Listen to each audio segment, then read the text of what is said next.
당신이 지금 이 영상을 만난 것은 결코 우연이 아닙니다. 혹시 대기실 의자에 너무 오래 앉아 있다고 느껴본 적이 있습니까? 접수처의 시계는 돌아가는데 정작 당신의 이름을 부르는 목소리는 들리지 않는 그런 순간 말입니다. 기도하고 섬기고 믿음으로 하루하루를 채워도 겉으로는 아무런 변화가 없어 보이고 삶의 풍경은 어제와 오늘이 판박이처럼 똑같습니다. 그 침묵은 자칫 버림받음으로 오해하기 쉽고 그 지연은 위험할 만큼 거절처럼 느껴지지요. 그러나 저는 오늘 당신께 이렇게 속삭이고 싶습니다. 그 고요함은 부재의 증거가 아니라 강렬한 활동의 증거일지도 모른다고. 당신이 지연이라 부르는 그 시간을 하나님께서는 다르게 부르고 계실지도 모른다고 말입니다. 구속의 역사를 돌아보십시오. 구약의 마지막 예언자 말라기의 목소리가 그친 뒤 예수님의 탄생이 예고되기까지 무려 400년의 침묵이 흘렀습니다. 이스라엘 백성에게 하늘은 닫혀버린 것처럼 하나님은 그들을 잊으신 것처럼 보였을 것입니다. 하지만 그 무대 뒤편에서 그분은 제국들을 손수 배열하고 계셨습니다.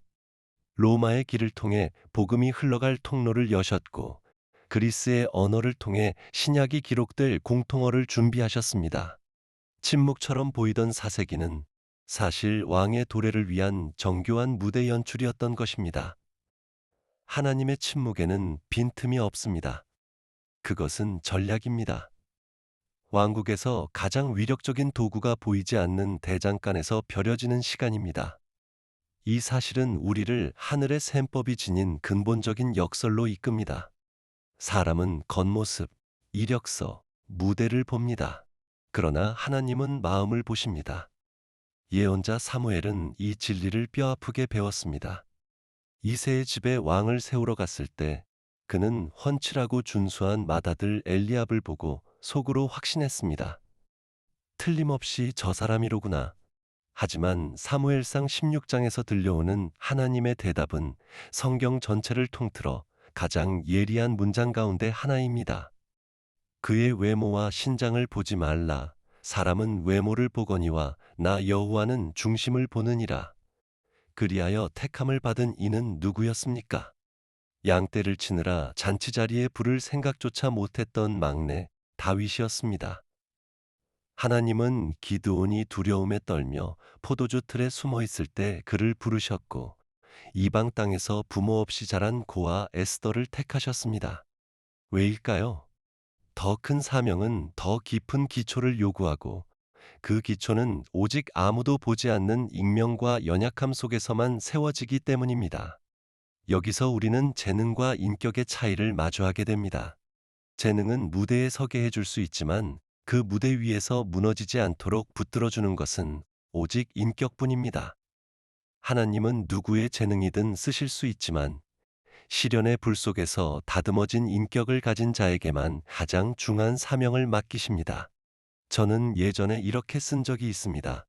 정직이란 아무도 지켜보지 않을 때에도 여전히 옳은 일을 선택하는 것이라고요. 하나님의 준비 과정은 바로 이 정직을 시험하는 과정입니다.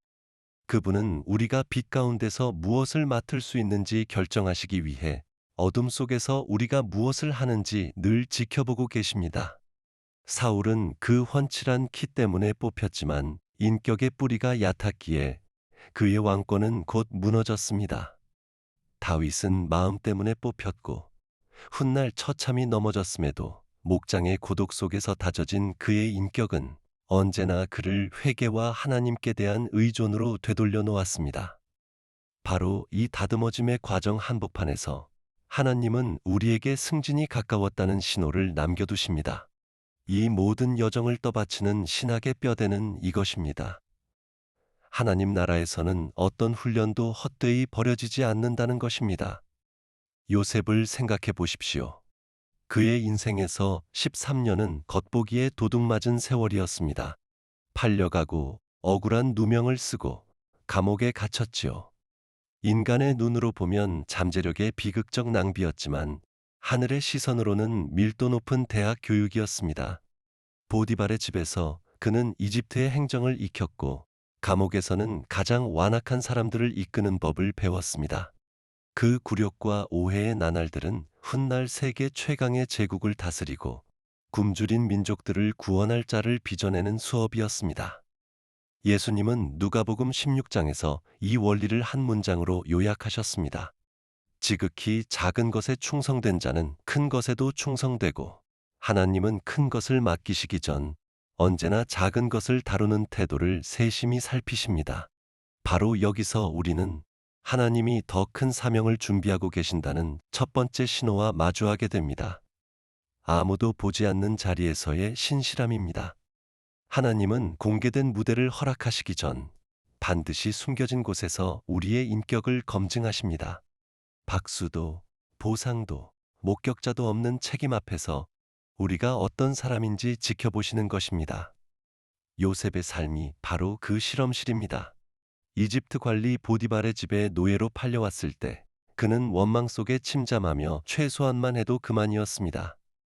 어차피 노예 신분이었고 부당했으며 권리는 없었으니까요. 그러나 창세기 39장은 이렇게 증언합니다. 여호와께서 요셉과 함께 하심으로 그가 형통한 자가 되어 그의 주인이 여호와께서 그와 함께 하심을 보며 요셉은 남의 집을 마치 왕궁을 관리하듯 섬겼습니다. 어떤 직함도 인정도 없었지만 숨겨진 자리에서의 그 충실함이 너무나 선명해서 이교도 주인조차 그 위에 임한 손길을 알아차렸습니다. 오늘 하나님이 우리 각자에게 던지시는 질문은 바로 이것입니다. 관객이 모두 떠나도 여전히 최선을 다합니까? 좋아요도 증인도 없이 오직 하나님과 나만이 아는 순간에도 같은 기준을 지킵니까? 숨은 자리에서의 신실함은 인격을 재는 시금석입니다. 이는 더 깊은 차원으로 우리를 데려갑니다. 감독 없는 정직함입니다. 누군가 보고 있어서가 아니라 오직 하나님이 보고 계시기에 옳은 길을 택하는 능력이지요. 보디발의 아내에게 거짓 고발을 당한 뒤 요셉은 감옥에 갇힙니다. 다시 한번 냉소와 원망에 빠질 이유는 차고 넘쳤습니다. 옳게 살았는데 대가로 얻은 것이 감옥이었으니까요. 그러나 창세기 39장은 간수장이 옥중의 모든 사물을 요셉의 손에 맡겼다고 전합니다. 그는 구덩이 속에서도 조직하고 섬기고 이끌었습니다. 하나님은 그의 반응을 지켜보고 계셨습니다. 더 씁쓸해질 것인가? 더 나아질 것인가? 감옥은 요셉의 인격이 환경에 좌우되지 않음을 드러냈습니다. 궁궐에 있든 지하 감옥에 있든 그는 변함없는 사람이었습니다. 벗이여, 인격은 성공의 순간에 이룬 것으로 만들어지지 않습니다. 그것은 무너지지 않고 불속을 견뎌낸 시간 속에서 비로소 드러나고 정련됩니다. 그리고 이 신실함은 세상 사람들이 하찮게 여기는 일상의 반복 속에서 나타납니다.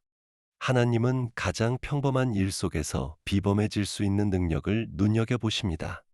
우리는 보란듯이 큰 무대를 기다리지만 하나님은 월요일 아침을 어떻게 시작하는지, 지금 내 능력에 비해 하찮아 보이는 일을 어떤 태도로 대하는지에 훨씬 더 관심이 있으십니다. 바울은 골로새서 3장에서 그 비결을 알려줍니다. 무엇을 하든지 마음을 다하여 주께 하듯 하고 사람에게 하듯 하지 말라. 이것이 일상의 성화입니다. 스프레드시트가 제단이 되고 부품 교체가 예배의 행위가 되고 고객 응대가 사역이 되는 순간입니다. 지루한 반복 속에서도 하나님의 임재를 붙들고 최선을 다할 때 당신은 하늘을 향해 나는 더 큰 것을 감당할 준비가 되었습니다 라는 신호를 보내고 있는 것입니다. 저는 이 숨은 준비의 계절을 농부의 비유로 즐겨 설명했습니다. 예수님께서 요한복음 12장에서 말씀하신 대로 씨앗은 열매 맺기 전 먼저 죽어 흙에 묻혀야 합니다. 삶에서 보이지 않는 시간은 벌이 아니라 전략적인 파종입니다. 모두가 볼 수 있는 지표면에 남겨진 씨앗은 결코 싹트지 못합니다. 어둠 속에서, 고독 속에서 뿌리를 깊이 내려야만 합니다. 뿌리가 얕으면 마침내 싹이 나와도 작은 바람 한 줄기에도 쓰러지고 말 것입니다.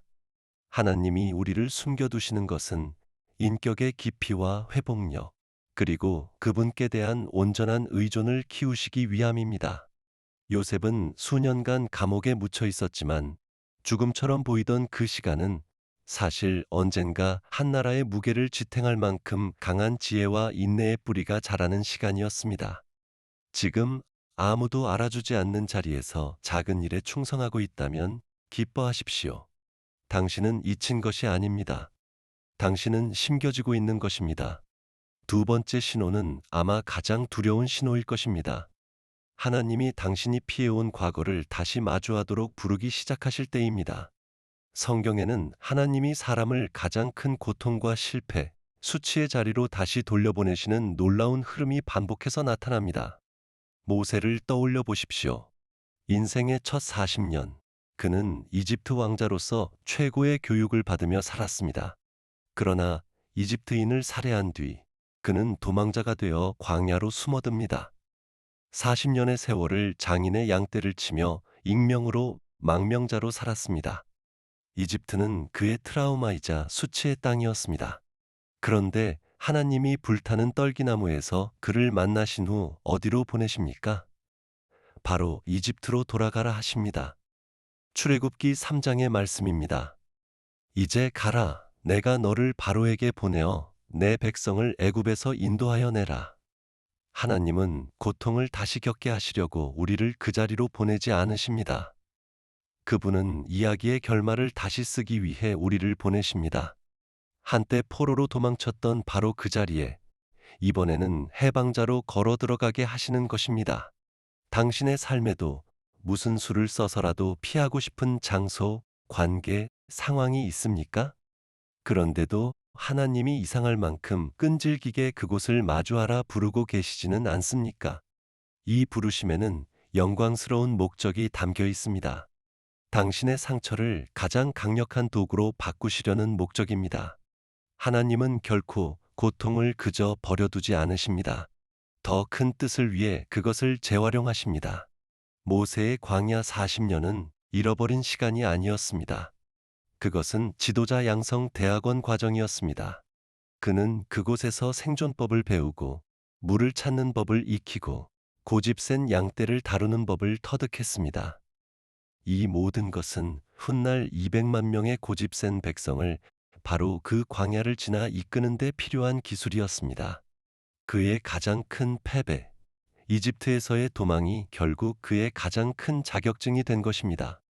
바울은 고린도 후서 1장에서 이 원리를 붙들고 이렇게 말합니다. 우리를 위로하사 우리로 하여금 하나님께 받는 위로로 능히 다른 이들을 위로하게 하시는 이시로다. 당신의 흉터는 부끄러운 것이 아닙니다. 그것은 다른 누구도 대신할 수 없는 사명을 위한 이력서입니다. 중독에서 헤어나온 당신의 경험은 다른 중독자를 도울 자격이 됩니다. 슬픔을 통과한 당신의 여정은 슬퍼하는 이를 위로할 자격이 됩니다. 하나님께 드려진 상처는 다른 사람을 향한 치유의 셈이 됩니다. 물론 과거로의 부르심은 마비시킬 듯한 두려움을 함께 불러옵니다. 불타는 떨기나무 앞에서 모세의 반응은 지극히 인간적이었습니다. 그는 변명 위에 변명을 얹다가 마침내 출애굽기 4장에서 이렇게 고백합니다. 오 주여, 보낼 만한 자를 보내소서. 다른 말로 하면 주님, 제발 다른 사람을 보내주세요 라는 뜻입니다. 두려움은 종종 당신이 위대한 문턱에 서 있다는 증거입니다. 하나님은 우리가 이미 준비되어 있음을 알지 못하신 채로 무언가를 요구하지 않으십니다. 저는 언젠가 용기란 두려움이 없는 상태가 아니라 두려움보다 더 중요한 무언가가 있음을 결단하는 것이라고 쓴 적이 있습니다. 하나님이 당신을 트라우마의 자리로 다시 부르실 때 그분은 두 가지를 동시에 말씀하고 계십니다.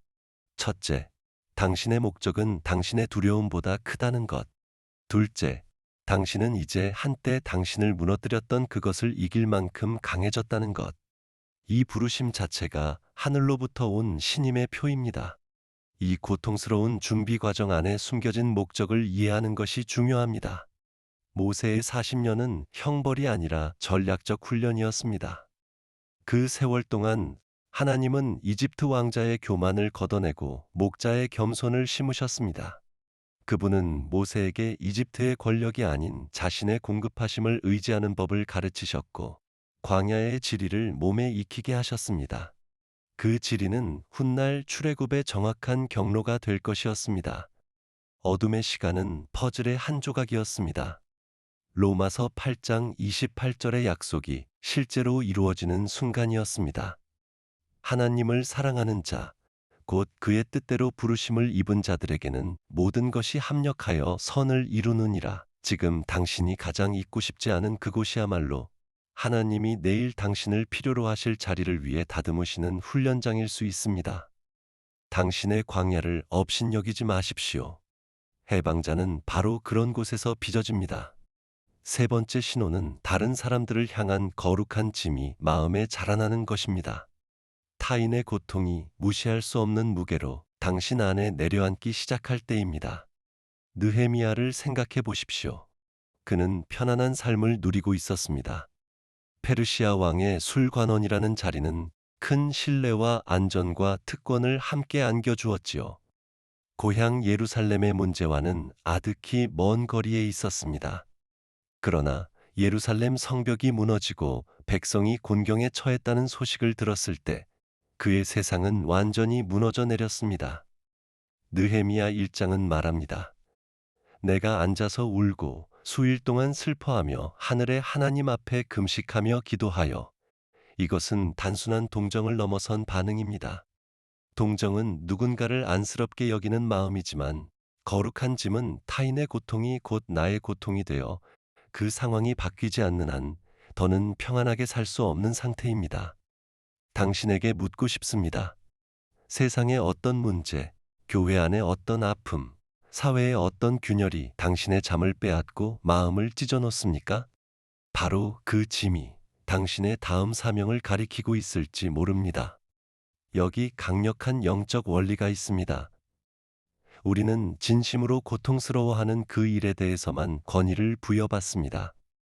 느헤미야의 짐은 그를 성급한 행동으로 몰아가지 않았습니다. 오히려 그를 먼저 무릎 꿇게 했습니다. 그는 무언가를 실행하기 전 넉 달 동안 울고 금식하며 기도했습니다. 백성의 죄와 자신을 동일시하며 하나님의 약속을 붙들고 부르짖었습니다. 그의 고통은 중보를 낳았고 중보는 다시 구체적인 계획을 낳았습니다. 같은 패턴을 우리는 예수님 안에서도 발견합니다. 마태복음 9장은 이렇게 전합니다. 무리를 보시고 불쌍히 여기시니 이는 그들이 목자 없는 양과 같이 고생하며 기진함이라. 그리고 곧이어 무엇이 선언되었습니까? 추수할 것은 많되 일꾼이 적으니 연민은 곧 사명의 촉매제였습니다. 하나님은 세상의 아픔을 단지 지식으로만 아는 이에게 사명을 맡기지 않으십니다. 그 아픔을 영혼 깊은 곳에서 느끼는 이에게 맡기십니다. 이는 또 다른 증상으로 이어집니다. 자기 자신의 안락함에 대한 불편함입니다. 이는 하나님이 물을 흔들고 계시다는 분명한 표지입니다. 타인의 고통을 인식하는 순간 나 자신의 평온이 도리어 거북해지기 시작하는 것이지요. 느헤미야는 안정된 자리, 왕에게 다가갈 수 있는 특권, 안전을 갖고 있었습니다. 대부분의 사람들이 갈망하는 모든 것을 손에 쥐고 있었지요.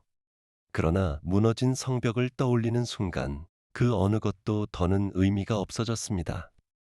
개인적인 축복이 백성의 고통과 나란히 놓이자 짐이 되어버린 것입니다. 저는 예전에 고통의 문제에서 고통이란 귀먹은 세상을 깨우는 하나님의 확성기라고 쓴 적이 있습니다. 때로 하나님은 우리 마음속에 그 확성기를 두어 타인의 아픔을 느끼게 하시고 우리의 안일함을 깨워 행동으로 이끄십니다. 이는 누가복음 12장 48절의 원리와 통합니다. 무릇 많이 받은 자에게는 많이 요구할 것이요. 하나님이 당신에게 평화와 자원과 영향력을 주셨다면 그것은 오직 당신만을 위한 안락이 아니라 위임을 위한 것입니다.